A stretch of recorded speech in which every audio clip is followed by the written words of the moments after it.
बिमारीको मृत्यु भएपछि कसले लिन्छ जिम्मा? हस्पिटलले जिम्मा लिन्छ।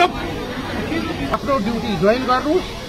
लोकसेवा पास गरेर जानु पर्यो नेपाल सरकारको 34,000 खानको लागि। तपाईहरु मध्ये कतिजनाले लोकसेवा पास गर्नु भएको छ?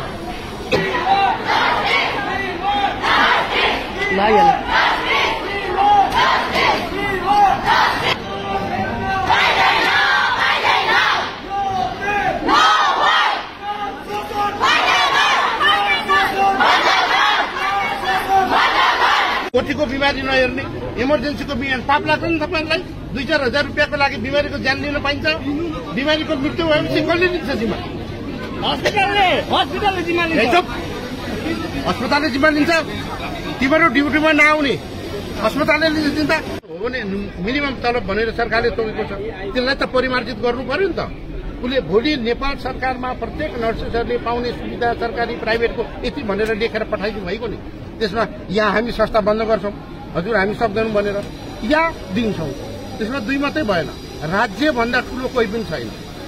म व्यक्तिलाई च्यालेन्ज गर्न सक्छु, म राज्यलाई च्यालेन्ज गर्न सक्दैन।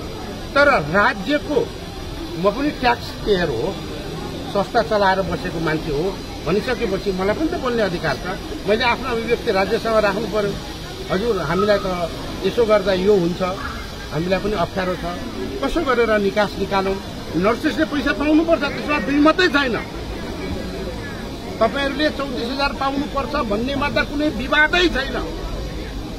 तर मैले राज्यसँग भन्नु पर्यो, हजुर हामीलाई आर्थिक रूपमा चाहिँ यो छन्, केही कुरा सम्बोधन हुन सक्छ कि, केही कुरा गरेर मिलाउन सकिन्छ कि, उनीहरूलाई दिने उनीहरूलाई घटाउँ हामीले भनेको छ, छैन भनेको छैन।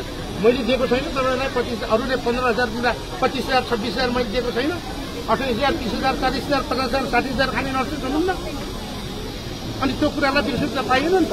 र फेरि तपाईहरुको स्यालेरीको कुरामा पनि आइबी क्यानन नलाउने सिस्टरको एउटा 10 वर्ष काम गरेको एउटै त हुँदैन होला। लोकसेवा पास गरेर जानु पर्यो नेपाल सरकारको 34,000 खानको लागि। तपाईहरु मध्ये कतिजनाले लोकसेवा पास गर्नु भएको छ?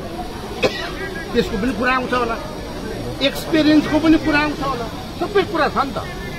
त्यसले गर्दा मेरो गोरुको 12 टका नगर्नु। तपाईहरुले 34,000 रुपियाँ पाउनुपर्छ र पाउनुहुन्छ, त्यसमा दुई मात्र छैन। अरूले नदिए पनि म दिन रेडी छु, त्यसमा दुई मात्रै छैन। तर एकचोटि राज्यसँग वार्ता त गर्न दिनुहोस्। कुनै पनि मेडिकल कलेजले भनेको छैन कि म चाहिँ यो पैसा दिन्न भनेर।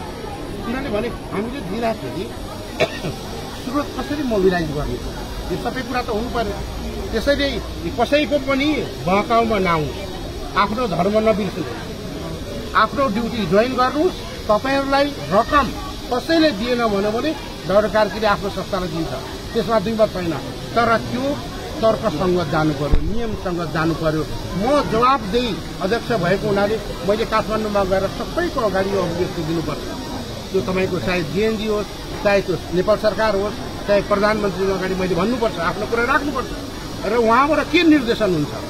उहाँहरू पनि त मूर्ख त हुनुहुन्न होला। यहाँ चक्कु राखेर डाक्टर कार्की त बोल त भन्नुहुन्न होला मलाई।